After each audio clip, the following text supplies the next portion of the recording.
Hello guys, welcome to our channel మన Telugu vlogs 2.0.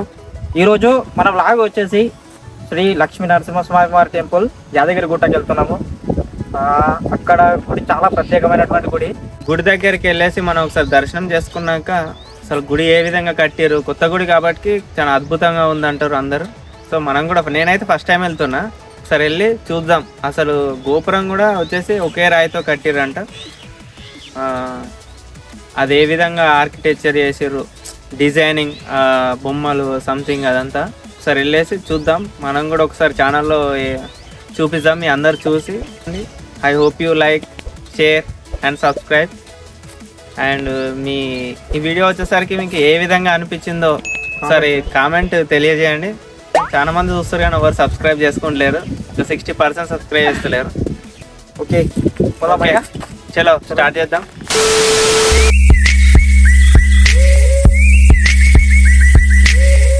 Yeah gas, మొత్తానికైతే మన జర్నీ అయితే స్టార్ట్ అయిపోయింది చేరియాలో. ఇక్కడ మనం పెట్రోల్ అయితే కొట్టిద్దాం. పెట్రోల్ ఫిల్ చేసిన తర్వాతకి ఒకసారి కంప్లీట్గా రోడ్ మ్యాప్ అయితే చూసేద్దాం మన టెంపుల్ దగ్గరికి.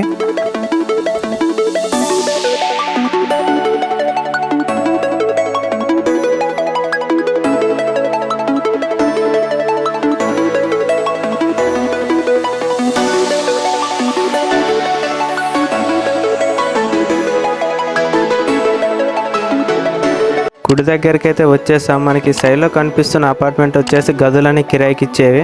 అండ్ అలాగే ఈ ముందు కనిపిస్తుంది బస్ స్టాండ్. ఇది లోకల్ బస్ స్టాండ్. మనకు గుడి బస్ స్టాండ్ వచ్చేసి మీకు వీడియోలో తర్వాత మేము చూపిస్తా, అది గుడి వెనకాల ఉంటుంది. మెయిన్గా మనకు ఈ టెంపుల్ వచ్చేసి జనగాం టు హైదరాబాద్ వెళ్ళే హైవే దారిలో దాదాపు 8 కిలోమీటర్ లోపలికి ఉంటుంది. ముందుగా మనకు కనిపిస్తున్న ఈ గోపురం నుండి మనకి నడక దారి ఉంటుంది. సుమారు 400 మెట్లు అయితే మనకి ఉంటాయి. ఇప్పుడు మనము టెంపుల్ యొక్క గుండం దగ్గరికి అయితే వెళ్దాము. టెంపుల్ యొక్క గుండం వచ్చేసి పునర్నిర్మాణంలో చాలా దూరం అయితే, ఒక 1 కిలోమీటర్ దూరం అయితే కట్టడం జరిగింది. ఫస్ట్ అక్కడికి వెళ్ళేసి ఒకసారి టాప్ వ్యూ కూడా చూసుకుందాం. అక్కడ నుంచి ఇక్కడికి ఎలా ఉంది రోడ్ మ్యాపింగ్ అన్నీ కంప్లీట్గా మొత్తం చూపిస్తాం మీకు.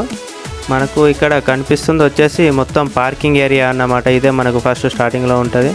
అండ్ అలాగే గుడి మీద కూడా పార్కింగ్ ఏరియా ఉంది. కాకపోతే ఏంటంటే ఓన్లీ 300 వెహికల్స్ మాత్రమే పడతాయి అక్కడ ఫుల్ అయితే మనకు ఇక్కడనే ఆపేయడం జరుగుతుంది. సో ఇక్కడ వెహికల్ పెట్టేసి మనకు పక్కనే బస్ స్టాండ్ అనేది ఉంటుంది. బస్ స్టాండ్లో ఫ్రీ బస్సెస్, ఇదే బస్ స్టాండ్ మనకు కనిపిస్తుంది.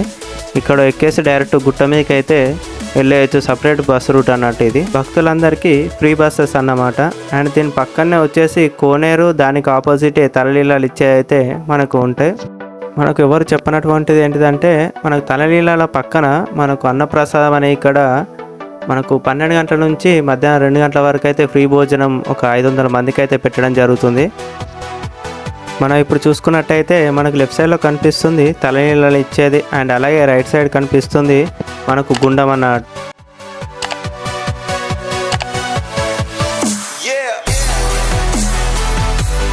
ఆ గుండానికి మనకు రైట్ సైడే మనకు హనుమాన్ విగ్రహం అయితే కనిపిస్తుంది, మనం ఇక్కడ చూసుకోవచ్చు.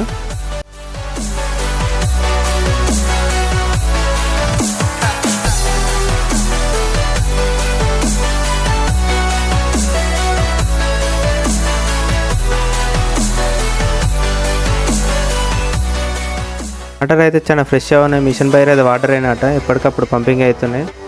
సరే దిగిరనుకో మీరైతే లోపల నుంచి అయితే బయటకు అయితే వెళ్ళలేరు. అండ్ అలాగే మనకి కనిపిస్తున్నది కళ్యాణ కట్ట ఆపోజిట్లో. ఒకసారి అక్కడికి కూడా వెళ్ళి చూపిస్తాం మొత్తం.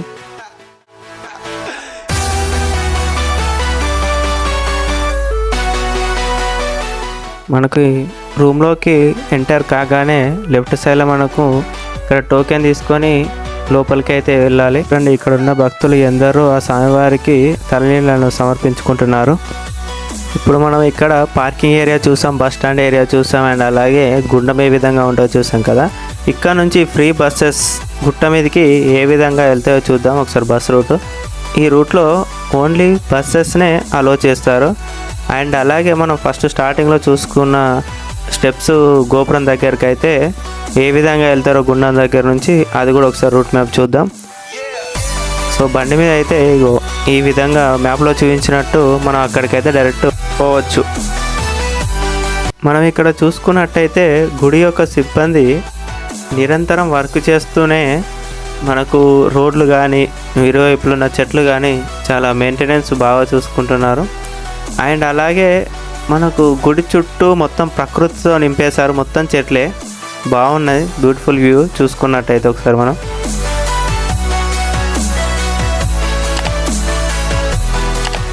ఇప్పుడు మనకి కనిపిస్తున్న గోపురం వచ్చేసి మనకు వీడియోలో స్టార్టింగ్ కనిపించిన గోపురం. మనం ఇక్కడ నుంచి ఇవన్నీ మెట్లు ఎక్కుంటూ మన మీదకైతే గుట్ట మీదకి వెళ్ళిపోవాలన్నమాట. మెయిన్గా సండే కాబట్టి మనకు ఫుల్ రష్ ఉంది. సో అందుకనే బైక్స్ అయితే అలో లేదు గుడి మీదకి. అందుకనే ఇక మనం ఈ మెట్లు ఎక్కుంటూ వెళ్ళిపోవాల్సిందే.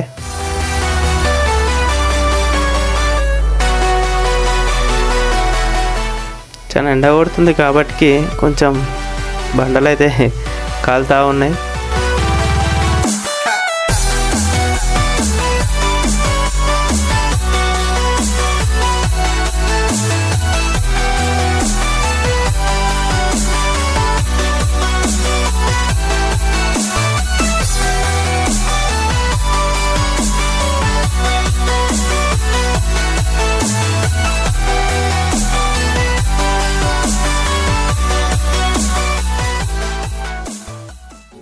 నార్మల్గా మనకు కనిపిస్తుంది 400 మెట్లే కదా, ఏముంది సింపుల్గా ఎక్కేయచ్చు అని ఎక్కుతుంటే తెలుస్తుంది.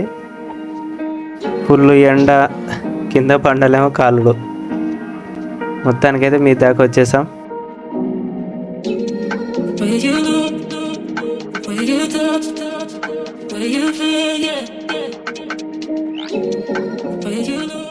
ఎట్టకేలకు ఈ ఎండల మీదకైతే చేరుకున్నాం.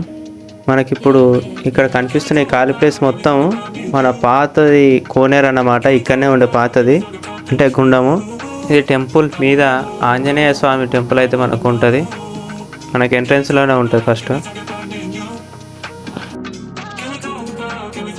మొదటగా మనం ఈ ఆంజనేయ స్వామిని దర్శించుకున్నాక ఇక్కడ బయట నుంచి రాగానే మనము ఈ మీది సైడ్ వెళ్తే దర్శనానికి వెళ్తాము. ఇదంతా వచ్చేసి మనకు కార్ పార్కింగ్ ఏరియా అని చెప్పుకున్నాం కదా, ఇదే అది. అండ్ అలాగే మనకి ఇది ఒకటే ప్లేస్ అని కాదు, ఇంకా 2-3 ప్లేసెస్ ఉన్నాయి కార్ పార్కింగ్ ఏరియాస్.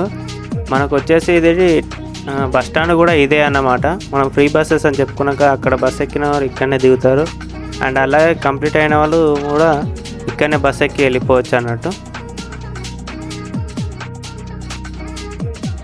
మనకు ఇక్కడ ఒక ఏటీఎం అయితే వీళ్ళు ప్రొవైడ్ చేయడం జరిగింది. ఇక్కడ క్యాష్ తీసుకునే వాళ్ళు ఉంటే క్యాష్ తీసుకోవచ్చు. ఎందుకంటే మనకు టెంపుల్లో ఎలాంటి జీపేలు, ఫోన్పేలు మాత్రం మనకు వర్క్ అయ్యాయన్నమాట. మనకు మొబైల్ ఫోన్స్, ఎలక్ట్రానిక్ గ్యాడ్జెట్స్ ఏమున్నా ఇక్కడనే స్టోర్ చేసుకోవాలన్నమాట.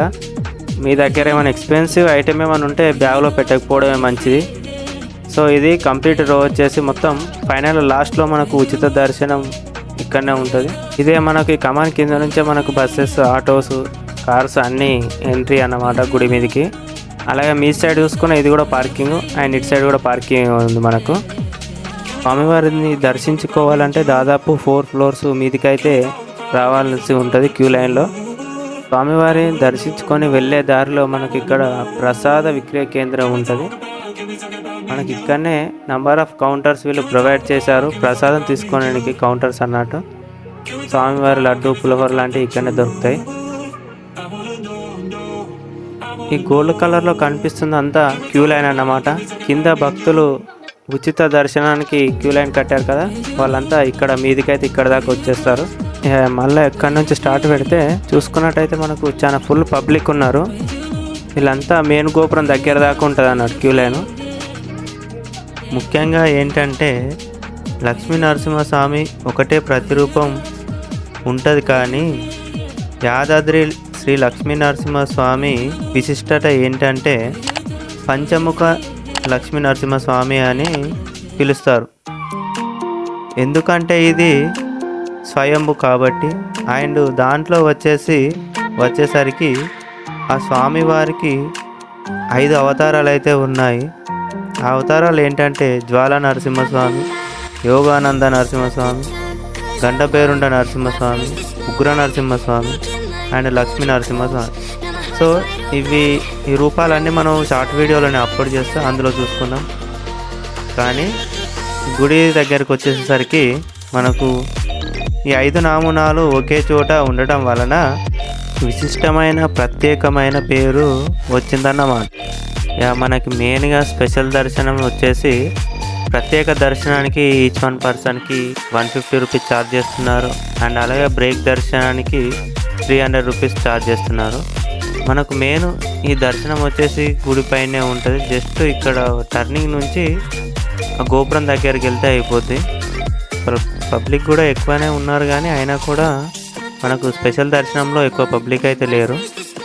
మనకి ఎలక్ట్రిక్ వెహికల్స్ కూడా ప్రొవైడ్ చేయడం జరిగింది టెంపుల్ వాళ్ళు.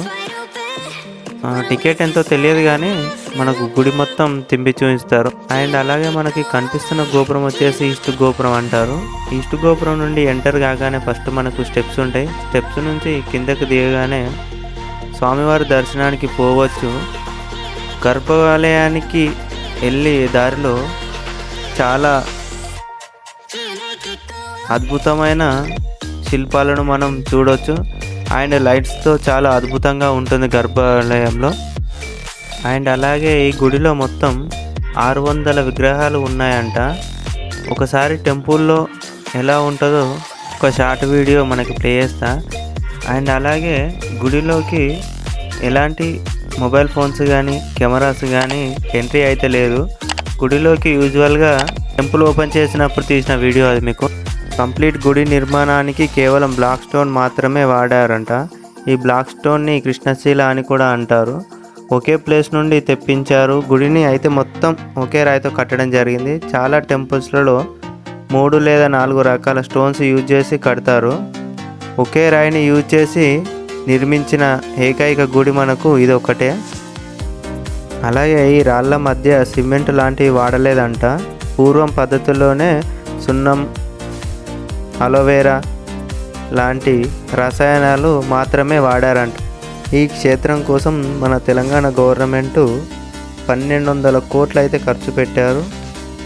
కేవలం గుడి నిర్మాణం కోసం కాకుండా సరౌండింగ్స్లో ఉన్న ప్లేసెస్ డెవలప్మెంట్కి, అలాగే రోడ్స్ అండ్ బిల్డింగ్ డెవలప్మెంట్కి కేవలం గుడి నిర్మాణం కోసం 248 కోట్లు అయితే ఖర్చు చేశారంట. మెయిన్గా మనకు ఈ గోపురం వచ్చేసి వెస్ట్ సైడ్ అన్నమాట. వెస్ట్ గోపురం అంటారు. దర్శనం అయిపోయిన వాళ్ళు ఇక్కడ నుంచి ఎగ్జిట్ అవుతారు అన్నమాట.